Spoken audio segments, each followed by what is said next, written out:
Okay, welcome back to the deep dive. Today, we're really digging into building stronger client relationships.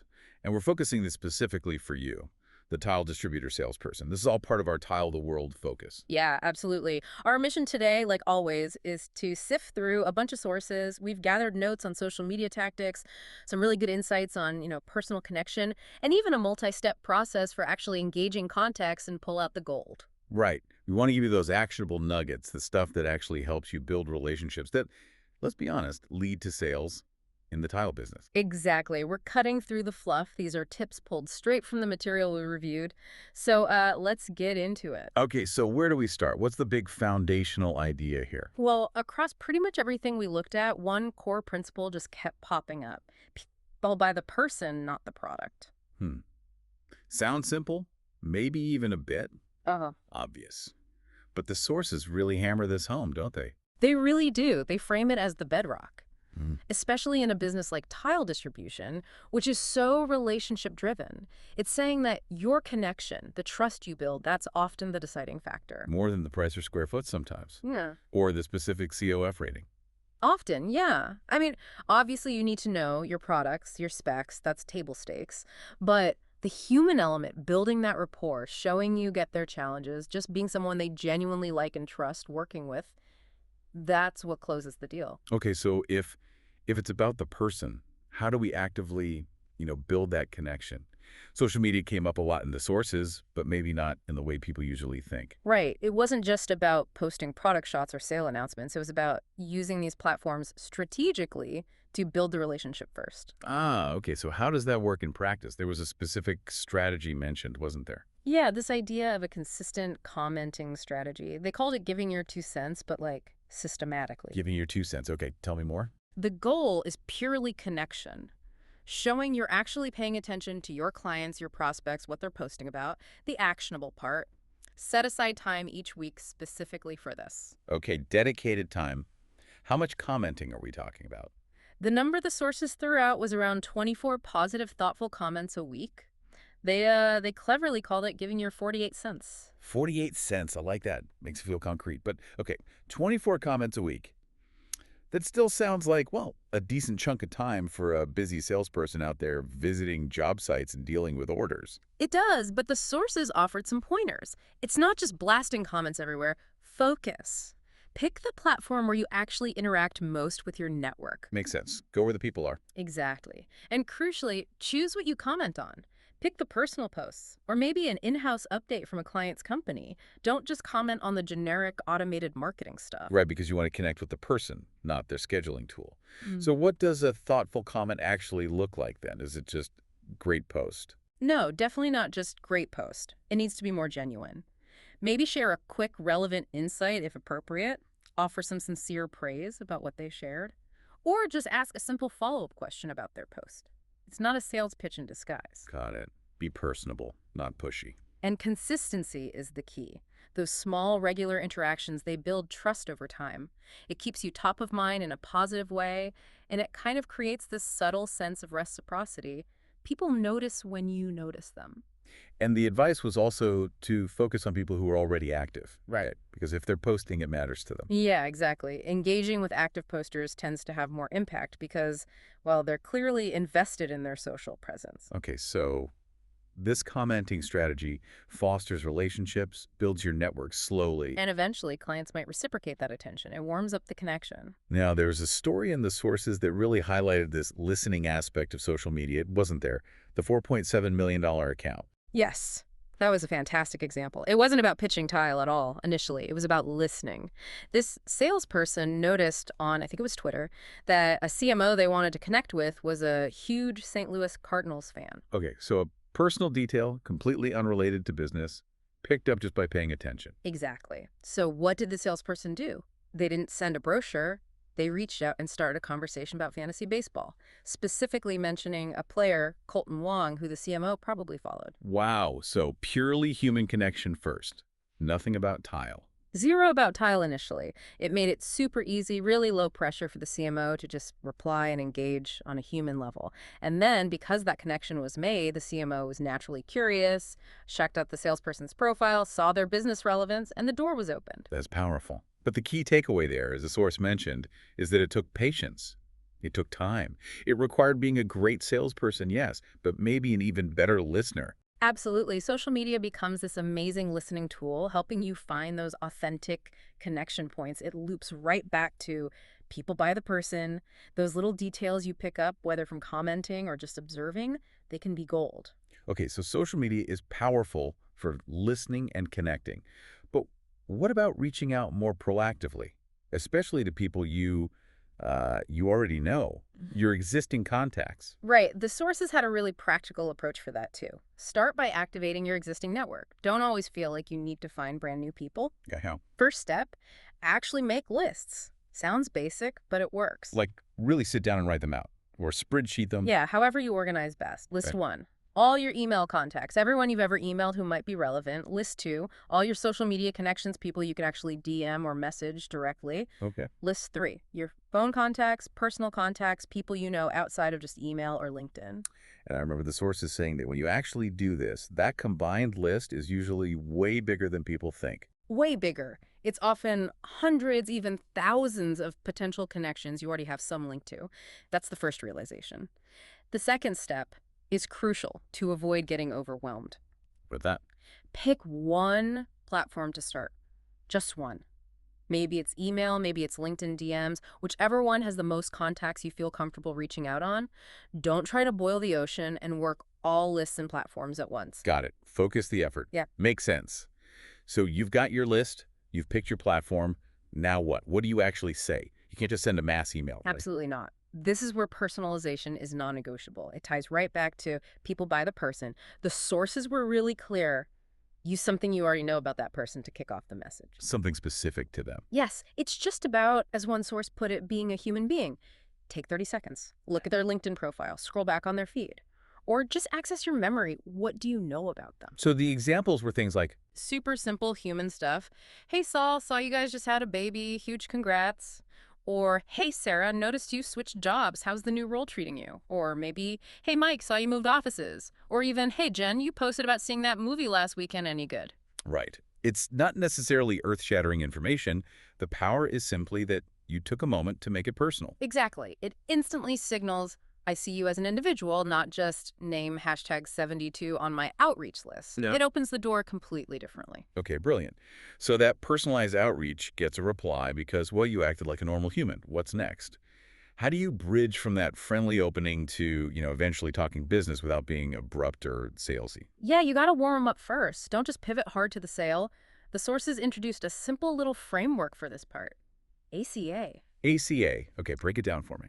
It stands for Acknowledge, Compliment, Ask. Pretty straightforward. First, acknowledge something they said in their reply, or maybe something else you know they're doing.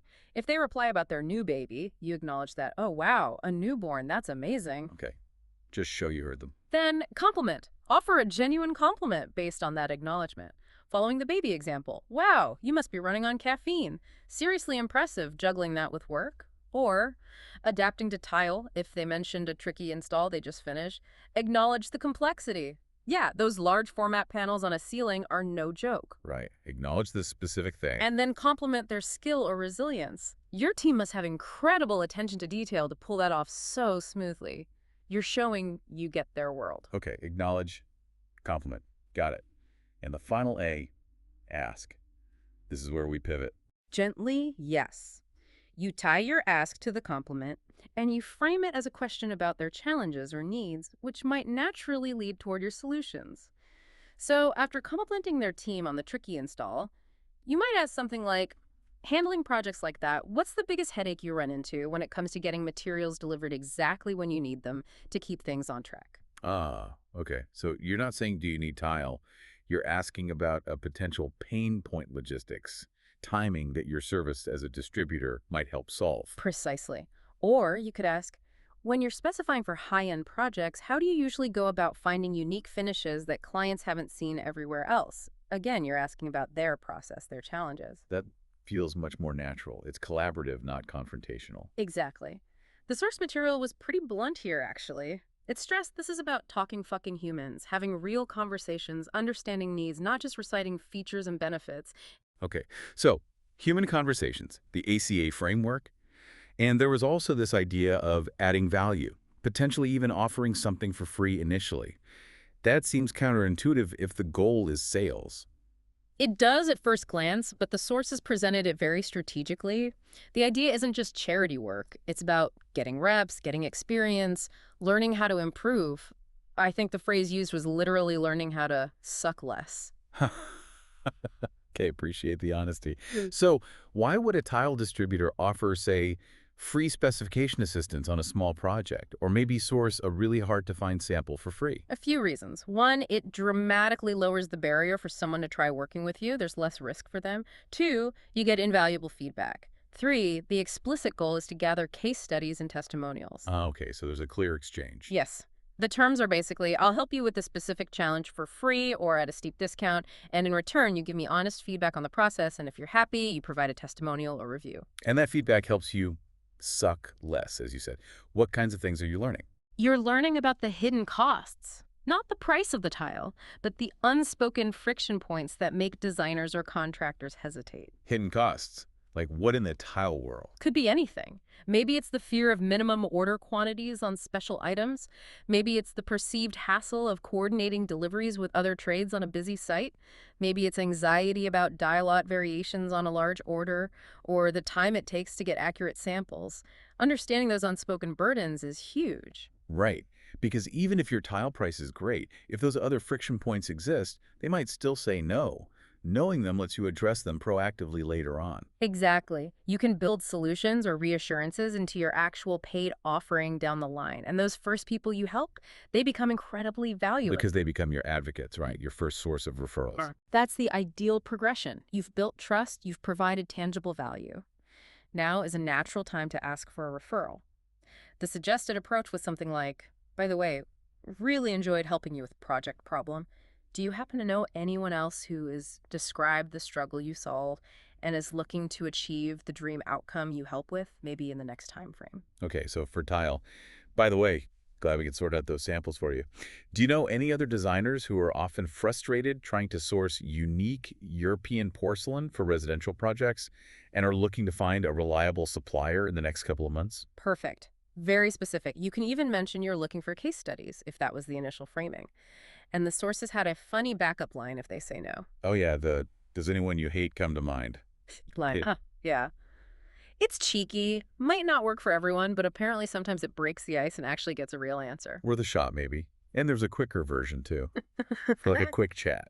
Yeah, the sort of elevator pitch referral trigger. I help type of customer get dream outcome in time period without pain point effort, and I guarantee specific benefit risk reversal. Okay, let's try that for tile.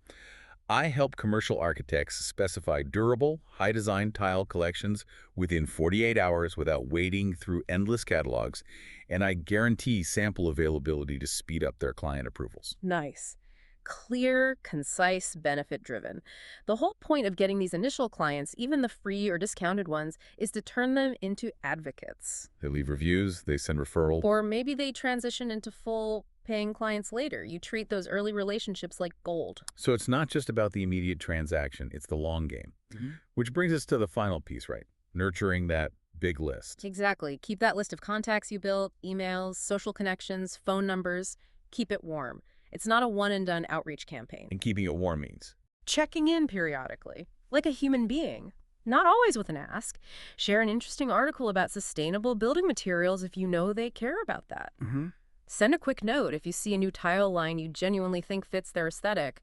Or just a simple, hey, saw your team won that award, congrats, based on their LinkedIn update. Just depositing goodwill into the relationship bank consistently. That's a perfect way to put it. You're making deposits. And the ultimate outcome, the payoff for all this effort, the listening, the personalizing, the ACA, the value add, the nurturing, What's the end game? it flips the script. Instead of you always chasing cold leads, always pushing, eventually, as you build that reputation, share those testimonials, demonstrate results, people start coming to you. Inbound interest.